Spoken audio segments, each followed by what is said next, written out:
చిలిపిచేడు మండలం చిట్కుల్ గ్రామంలో కేంద్ర మంత్రి అమిత్ షా అంబేద్కర్ పై అనుచిత వ్యాఖ్యలు చేసినందుకు దళిత బహుజన సంఘాలు బగ్గుమన్నాయి. అంబేద్కర్ విగ్రహానికి పూలమాలలు వేసి అమిత్ షాకి వ్యతిరేక నినాదాలు చేస్తూ చావు డప్పు మోగించారు.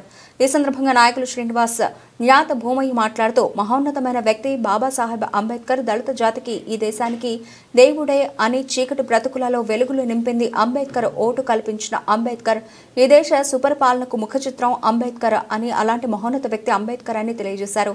ఈ కార్యక్రమంలో మండల మైనారిటీ మరియు బహుజన నాయకులు పాల్గొన్నారు. పార్లమెంట్ లో మన దేశాన్ని సర్వోన్నతమైన న్యాయస్థానంలో నడిపించాల్సినటువంటి ఉభయ సభల్లో మరి నువ్వంతా అన్న మాట ప్రకారం ఈ రోజు దళిత సంఘాలు కావచ్చు, అన్ని సంఘాలు కావచ్చు, ఏకదాటిగా దేశంలో ఉన్నటువంటి అన్ని విధాల పార్టీలు కావచ్చు, మేమేమని పిలిపిస్తున్నామంటే ఈ రోజు అంబేద్కర్ కల్పించిన ఓటు హక్కు ద్వారా నువ్వు హోమ్ మినిస్టర్ అయినావు. ఆ విషయాన్ని మర్చిపోయి అంబేద్కర్ దేవుడా అని అంటున్నావు. నీకు బొందబెట్టే సమయం వచ్చింది బిడా.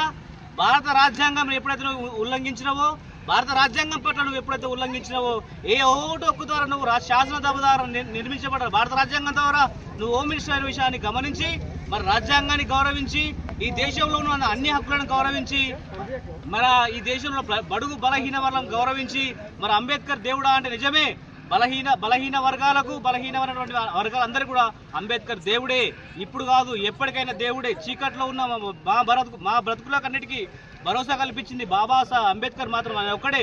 ఈరోజు ఉభయ సభలు కావచ్చు, పార్లమెంట్ కావచ్చు, లోక్సభ కావచ్చు, శాసనసభ కావచ్చు, లేకుంటే రాజ్య ప్రభుత్వాలు కావచ్చు, ఏదైనా కానీ ఓటు హక్కుదారుని నిర్మితమైంది కాబట్టి బాబాసాహెబ్ అంబేద్కర్ ఆయన ఇచ్చిన ఓటు హక్కుదారునే శాసన నిర్మిత రాజ్యాంగం ఏర్పడింది కాబట్టి ఆ రాజ్యాంగం ద్వారా ఎన్నుకోబడిన వ్యక్తి నువ్వు కాబట్టి ఆఫ్టర్ ఆల్ నువ్వెంత కాబట్టి ఈరోజు అన్ని సంఘాలు కాబట్టి మేము తిరస్కరిస్తున్నాం.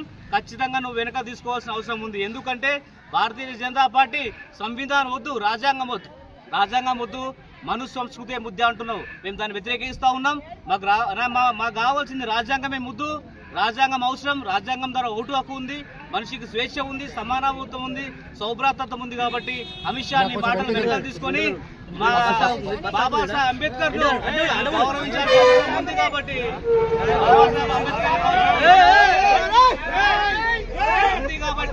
ఖచ్చితంగా ఈ దేశంలో బాబాసాహెబ్ అంబేద్కర్ ఇప్పటి కాదు ఎప్పటి కూడా చరిత్రాత్మకంగా నిలిచిపోతాడు. కాబట్టి బాబాసాహెబ్ అంబేద్కర్ క్షమాపణ చెప్పిన దాకా భారతీయ జనతా పార్టీలో పనిచేస్తున్న నేను విడిచిపెట్టేది లేదు.